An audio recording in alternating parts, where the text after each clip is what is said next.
with TheGIBBYNATR, yous have absolutely been killing it on my Black Ops 4 tips and tricks videos, so I thought I'd bring you this video where I'll go over the most common mistakes that bad players make. This is really going to help a lot of you improve and hopefully allow you to get those nuclear medals and stuff like that. So yo, let's get into the first mistake that people make. Right, so the most common thing I see people doing is going for revenge kills.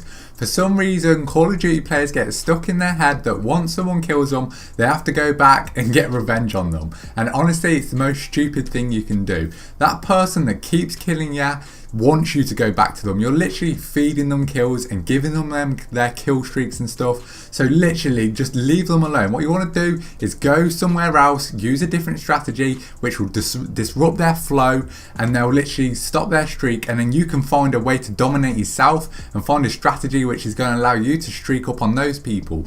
Most people just keep going back to the same person, and it literally paralyzes your growth as a Call of Duty player, because you're not going to get good just running at someone that's like on a head glitch that keeps killing you.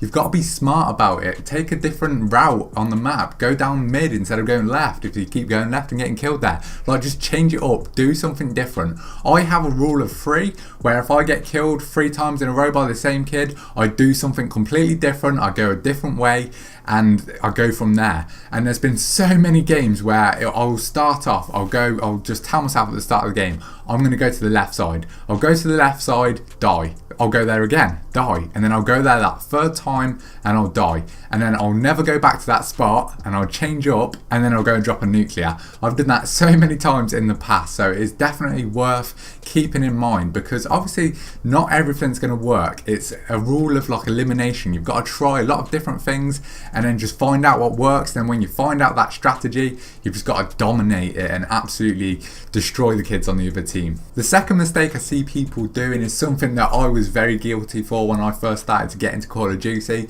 and it's actually counting your kills. Counting your kills is going to distract you so much, and literally once you start getting on those big streaks, like your 20 streaks, and you're getting close to those nuclears, you're going to get so stressed out. You're literally going to be like, oh my god, I'm 1 off. You're going to start shaking. The pressure's going to get to you because you're really emphasizing the fact that you're on such a high kill streak, you're doing so well, and all you're doing is you're telling your brain that and emphasizing it and stressing yourself out. So what I want you to do is just stay calm and always focus on the kills. Don't be focusing on how many kills you're getting, but just like stay calm so you can make the smartest decisions possible, and just focus on keeping the accuracy good, focus on getting those gunfights down, and just focus on the actual game. A lot of people, they literally, I remember back in the days, I used to shake when I was on high streaks, and I know a lot of you will do that as well, and a lot of that is self-inflicted. There's no reason for you to start shaking.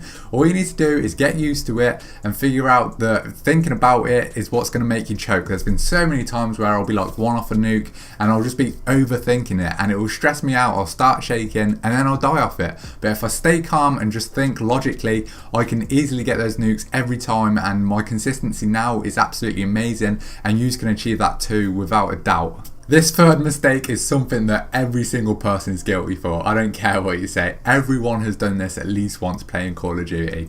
And this is where you just blame stuff for your death. So, oh god, my internet's doing crap, I'm lagging all over the place. Oh, that kid's got the best internet in the world. Oh, he's got a scuff, he's got that, this, that.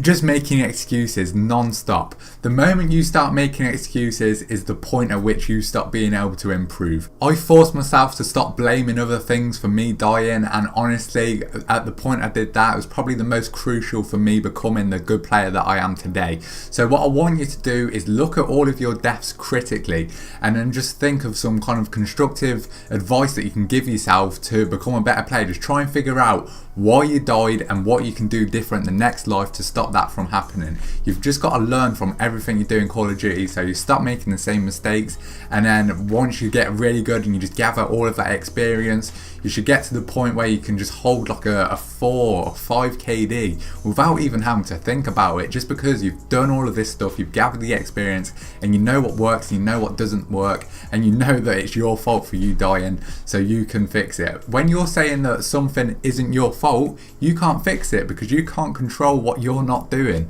So when you take the blame for something, you can control it. You can change up, so it literally gives you your powers back, that you can control how good of a player you are, and you can become the best possible Call of Duty player that you can be. And obviously this applies to real life as well. There's so many people that like blame stuff. They'll blame stuff on their family, they'll blame stuff on their school, on their teachers, and just stuff like that. Like, blame yourself for stuff, and that's where you can improve as a person. This next mistake is another very common one. This is that patrolling an area is camping. A lot of people have the classification of camping very messed up. They don't understand what camping is at all. So for a lot of people, if they're not running around like a headless chicken and sprinting around covering every single meter and area of the map, they're camping.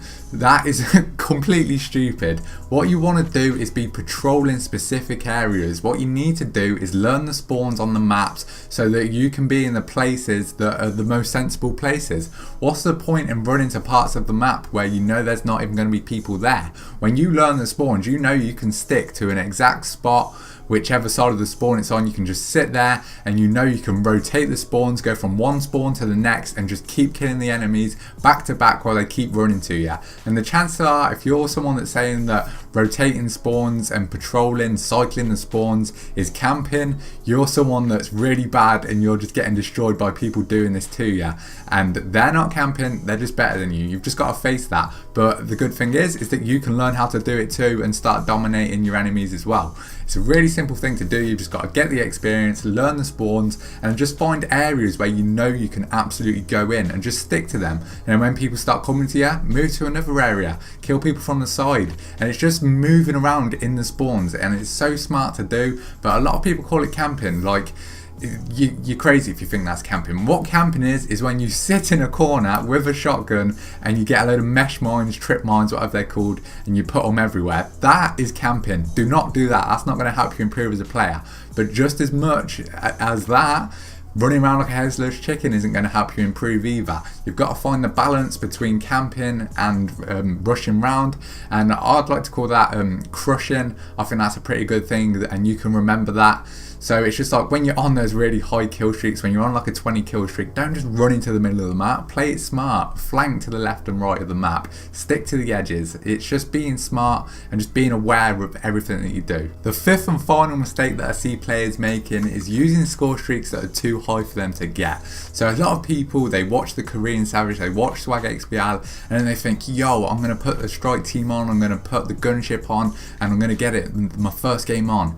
And it just doesn't work like that, yo. You've got to practice, you've got to get good. So what I recommend you do is you start off with the small score streaks like your UAVs, and then you just incrementally increase your score streaks. You've just got to work on it day in, day out, and just keep grinding every day and try and like just improve your goals, make your goals higher. So one day just say, yo, I'm going to try and drop one UAV a game, and then the next week go, yo, I'm going to try and get a hailstorm every game, and the next day, the next week, sorry, I'm going to try and get an attack chopper every game, and then you just keep working up like that, and you'll just get better and better until you're dropping nukes consistently, and then like every hour you'll be dropping nuclear medals, and you'll just literally become a god. But as I say, it's just working off small. I did exactly the same. I used to start off by using, like, I remember back when I used to play Advanced Warfare, I was using like recon drones and all of this stuff, and then I'd gradually work up to like the turret gunners and all like the big score streaks, and then eventually finally you get those nuclears, and then that's where you really start to put in the work. But yo, that has been it. They are the 5 most common things that I see like bad players doing. If you did find this video helpful, be sure to smash a like on it, subscribe to the channel for more tips and tricks to improve you as a player and just become an absolute god at Call of Duty Black Ops 4. It's been TheGIBBYNATR, and I'll see you in the next video. Peace.